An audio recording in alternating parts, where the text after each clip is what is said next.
Hello, welcome back to Walk It Out Wednesdays with Coach T, and that would be me. And here's where I try to give you some words to live by so that as we are all walking out this journey called life, we get better at that walk.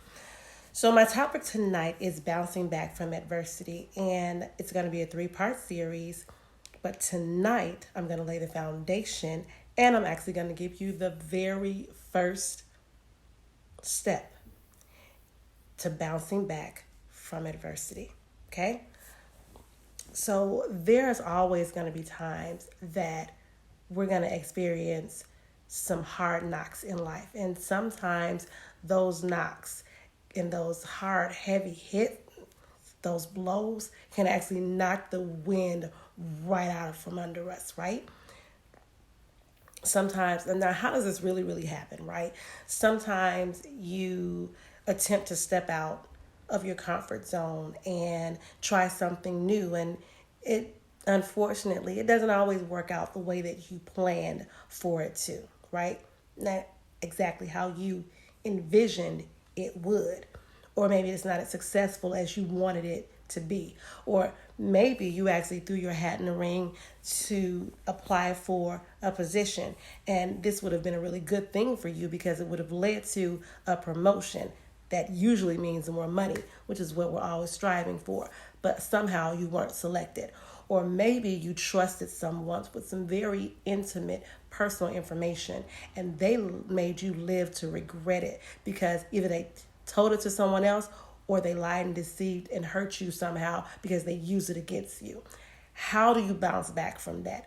Well, let's first establish some terms.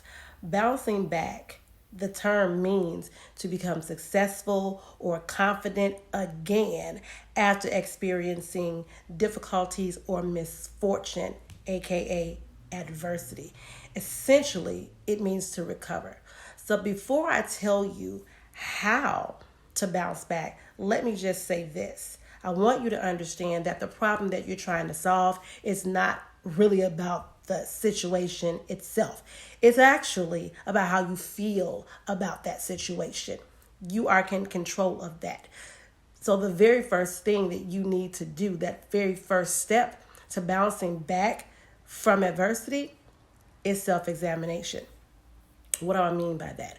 Walk yourself back through the whole entire situation from the very beginning and identify all of your feelings that you had throughout the entire situation.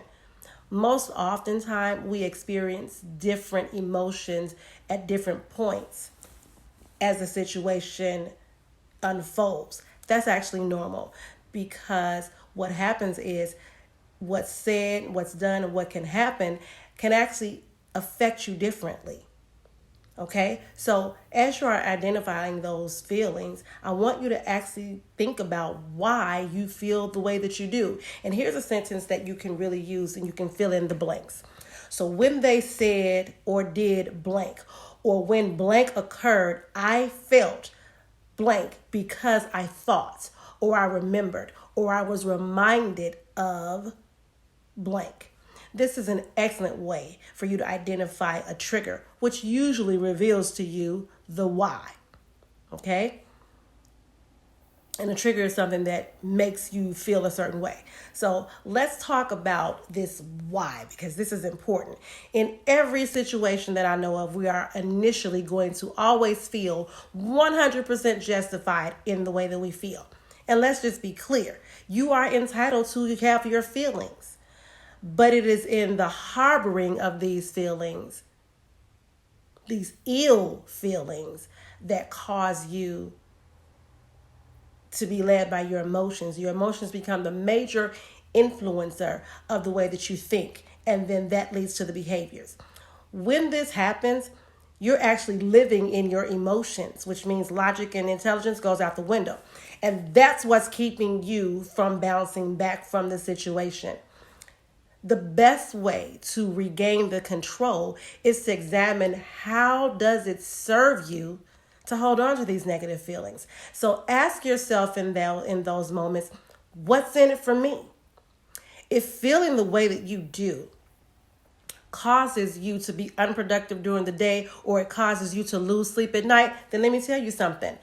You can most probably conclude that there's nothing good in it for you. Therefore, these are feelings that you don't need to hold on to. So let me leave you with this little bit of advice. Purpose to truly develop a level of awareness, self-awareness in terms of how you're feeling. It's always important, it's paramount that you know what you feel and why you feel it, so that you can start to figure out how you're going to have closing conversations or bring resolution to the situation, okay? Join me next week for step 2 of bouncing back from adversity right here on Walk It Out Wednesdays with Coach T. I am the Coach T, and remember to always, always just be you. See you next week for part 2 of Walk It Out Wednesdays with Coach T, bouncing back from adversity. Have a great week, guys.